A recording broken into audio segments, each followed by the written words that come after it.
جس کو سمجھانا چاہو نا آسان مثال ہے. اس میں مکھی گر گئی اور اس میں پانی یا چائے یا شوربہ ہے تو کیا کریں گے؟ یہ مثال دو گے. توجہ. جواب یہ حدیث سنائیں گے. اذا وقع الذباب في طعام احدكم فانقلوه ثم انقلوه فان في احدى جناحيه داء وفي الاخرى شفاء. جب مکھی پانی چائے پانی طعام کسی چیز میں گر جائے اس کو 3 غوطے دے دو پھر اس کو گراؤ. کیوں؟ اس کے ایک پر میں شفا اور ایک پر میں بیماری ہے تو غوطہ دے تاکہ برابر ہو جائے. 3 غوطے دے دو. اگر تم اس کو نہ پیو تب بھی جائز ہے. اب اگر آپ سے کوئی پوچھے سرمد بھائی، حسن صاحب، حضرت مولانا حبیب اللہ صاحب، خاکسار مروت ہمارے پیارے، اگر آپ سے کوئی پوچھے کہ مکھی گر جائے چائے میں تو کیا کریں گے، دودھ میں، شوربے میں، آپ کی حدیث سنائیں گے اذا وقع الذباب في طعام احدكم فانقلوه. یہی جواب دو گے یا نہیں دو گے؟ اب سائل پلٹ کر سوال کرتا ہے اگر جگنو گر جائے، پسو گر جائے، پتنگ گر جائے، زنزا گر جائے، زنزا کان میں جو جاتا ہے، ہاں پھر کیا کریں گے؟ کھٹبل گر جائے، کھٹبل، جگنو، پسو، پھر کیا کرو گے؟ اب یہ قرآن حدیث میں ہے؟ بولو نا. نہیں ہے. پھر کیا جواب دو گے؟ اس لیے معاذ کو کہا بما تقضی یا معاذ. روایت مشہور ہے اور صحیح ہے، اس کی صحیح سند بھی موجود ہے. معاذ کے دوستوں اور شاگردوں کے علاوہ ایک اور سند بھی موجود ہے. یہ ایک اشکال کا جواب ہے. یہ روایت مشہور ہے.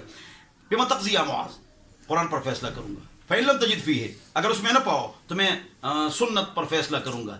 اگر اس میں بھی نہ پاؤ، یہ ہے وہ، اگر اس میں بھی نہ پاؤ پھر کیا کرو گے؟ اس نے کہا اجتہد برأیی، میں اجتہاد کروں گا. اب یہاں پر اجتہاد بزرگوں نے کیا. کیا اجتہاد کیا؟ کہ ذکر مکھی کا ہے، آخر میں سبحان اللہ، آخر میں ابھی ذکر مکھی کا ہے، لیکن اس سے مراد ہر وہ جانور ہے جس کے اندر ذاتی خون نہ ہو. سبحان اللہ. جس کے اندر ذاتی خون نہ ہو، مراد اس سے سب کے اوپر. جس طرح مکی میں ذاتی خون نہیں ہے، جس میں بھی ذاتی، مچھر میں ہے لیکن ذاتی نہیں ہے، غلام حیدر سے پی چکا ہے. زنزا میں نہیں ہے، شمس الدین سے خون پی چکا ہے. تو وہ اگر گر جائے تو اس سے وہ کھانے پینے کی چیز ناپاک نہیں ہو. کیوں؟ ہم نے قیاس کیا. مقیس علیہ 7 شرائط. ہاں تو جگنو کا جواب تقلید کی ضرورت اس لیے پڑتی ہے، 2 جگہوں پر تقلید کی ضرورت پڑتی ہے. 2 جگہوں پر تقلید کی ضرورت پڑتی ہے. 2 جگہوں پر تقلید نہیں ہوتی تو لکھو نا کہ 2 جگہوں پر تقلید کی ضرورت ہوتی ہے، 2 پر نہیں ہوتی تو یہ لکھ لو نا. اب 17 کیوں نہیں لکھتے ہو؟ لکھا ہوا ہے. عقائد میں کسی کی تقلید نہیں. اشاعرہ اور ماتریدیہ کا اختلاف لفظی ہے. یہ اشکال کا جواب ہے. فإن قیل قلنا. اور جو مسائل واضح ہیں، غیر متعارض، آپس میں کلیش نہیں ہے، اس میں تقلید نہیں ہوتی. عقائد غیر متعارض مسائل. اور 2 جگہوں پر تقلید ہوتی ہے. وہ مسئلہ قرآن حدیث میں ہے لیکن دونوں طرف روایت ہے. گھوڑا حلال ہے حرام ہے، امین بالجہر ہے، رفع یدین ہے یا نہیں ہے، خون سے وضو ٹوٹتا ہے نہیں ٹوٹتا، دونوں طرف دلائل ہے، یہاں تقلید ہوتی ہے. یا وہ مسئلہ قرآن حدیث میں نہیں ہے، جس طرح جگنو، پسو، وہاں تقلید ہوتی ہے. مسئلہ قرآن حدیث میں نہیں ہے. راضی کی سب جواب.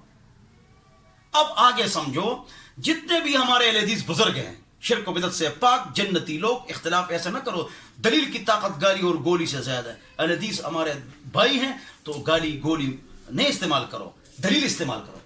اہل حدیث ہمارے حضرات بزرگ ساتھی دوست میرے، مجھے نماز کے لیے بھی آگے کرتے ہیں، وہ فرماتے ہیں امین بالجہر سنت ہے، رفع یدین سنت ہے، امام کے پیچھے سورہ فاتحہ فرض ہے، تو فرض کو بھی مان لیا، سنت کو بھی مان لیا.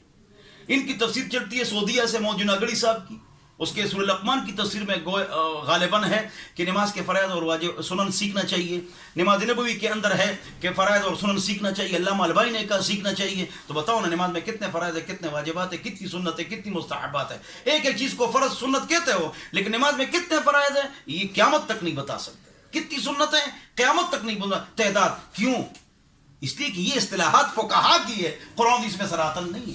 سبحان ایک اللہ. ایک چیز کو کہو گے یہ فرض ہے، واجب ہے، سنت ہے، لیکن آپ سے پوچھیں کتنے فرائض ہیں، ہم کہتے ہیں 13 فرائض ہیں، 14 واجبات ہیں، 22 سنت ہیں، 18 مفسدات ہیں، 54 مکروہات ہیں، 54 مستحبات ہیں. سبحان اللہ. ہمارا بخاری شریف میں 60 صفحے کتاب الاذان ہے لیکن بخاری شریف میں اذان نہیں ہے.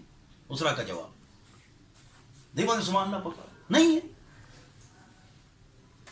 کتاب الاذان 60 صفحے ہے، الفاظ کیا ہیں وہ آپ بتائیں گے کہاں ہے. تو میں آپ کو بتا رہا تھا کہ یہ فرض ہے، یہ واجب ہے، یہ سنت اصطلاحات، یہ فرض ہے، واجب ہے، سنت ہے، مستحب ہے، مباح ہے، مکروہ تحریمی ہے، حرام ہے، مکروہ ہے، یہ اصطلاحات فقہا کی ہے، اس پر ہم پورے اترتے ہیں. مانتے تو یہ بھی ہے، بعض چیزوں کو فرض سنت کہتے ہیں، اور امام بخاری بھی مانتا ہے. باب فرضیت القراءۃ، باب وجوب الصلاۃ، باب استحباب الدعاء بعد الصلاۃ المکتوبہ، فرض نماز کے بعد دعا مستحب ہے. کہاں بھاگ رہے ہو؟ بیٹھ جاؤ دعا کرو. بخاری شریف میں باب استحباب الدعاء بعد الصلاۃ المکتوبہ، باب رفع الایدی فی الدعاء، اور ہاتھ نیچے بھی نہ کرو، ہاتھ اوپر کرو، باب رفع الایدی فی الدعاء، اور باب استحباب الدعاء بعد الصلاۃ المکتوبہ. دعا کرو. کہاں جا رہے ہو؟ دعا نہیں کرتے ہو. اور ہمارے بعض اور ان کے اکثر آمین آمین امام دعا کرتا ہے، ہمارے بعض ان کے اکثر یہ غلط کرتے ہیں، یہ بدعت ہے. اور یہ بھی غلط ہے. ہم کہتے ہیں اللہم انت السلام، اونچی آواز سے. اہل حدیث کہتے ہیں اللہ اکبر استغفر اللہ. بریلوی ہمارے بزرگ کہتے ہیں لا الہ الا اللہ. تینوں حدیث میں ہیں، تینوں ٹھیک ہے، لیکن ایک کو خاص کرنا یہ بھی بدعت ہے. کبھی یہ کبھی یہ کبھی یہ کبھی یہ. کیوں؟ الخصائص لا تثبت الا بدلیل. تخصیص کے لیے دلیل چاہیے. ابن حجر الاسقلانی، سبحان ابن اللہ. حجر الاسقلانی، تخصیص کے لیے دلیل چاہیے. دلیل دو، آپ نے کیوں خاص کیا ہے؟ پھر جہر سے پڑھنا بدعت ہے. کان علی عہد رسول اللہ، یہ بخاری میں دیکھو، اس کی تمام شروحات دیکھو. حضور کے زمانے میں اس طرح ہوتا تھا تاکہ لوگ دعا کا طریقہ سیکھیں. ہمیشہ سلام پھیرتے ہیں. دعا بالسر، ہاتھ اٹھانا، اپنی اپنی دعا. اجتماعی دعا بدعت ہے. زبان سے نیت نہ فرض ہے، نہ واجب ہے، نہ سنت ہے، نہ مستحب ہے. ہمارے کتابوں میں لکھا ہے، فتاوی العلمگیری میں لکھا ہے پہلی جلد میں، علامہ شرم نے لکھا ہے، الاجواء والنظائر میں لکھا ہے کہ مستحب. یہ نہیں ہے. جنازے میں سورہ فاتحہ پڑھو، سنت ہے. بخاری شریف لتعلموا انھا سنہ. واجب اور فرض کی کوئی دلیل نہیں ہے. فرض واجب کہتے ہیں، اس کی دلیل نہیں ہے. بخاری شریف میں ہے کہ یہ سنت ہے، پڑھو. شرم لالی میں ہے، مالا بدھ منو میں ہے کہ سورہ فاتحہ پڑھو جنازے میں. میری بات نہیں. اور زبان سے نیت ہماری کتابوں میں کہ یہ نہ فرض ہے، نہ واجب ہے، نہ سنت ہے، نہ مستحب ہے. میں نے حوالے دو دے. لہذا سلام پھیرتے ہی اپنی اپنی دعائیں کرو انفرادی. کبھی اونچی آواز سے دعا کرنا کہ لوگ دعا کا طریقہ سیکھے جائے. اللہ مجھے اور آپ حضرات کو عمر کی توفیق عطا فرمائے. والسلام. آمین. بلوچستان کے ساتھ ہونے والے ناانصافی پر آپ کا کیا خیال ہے؟ بالکل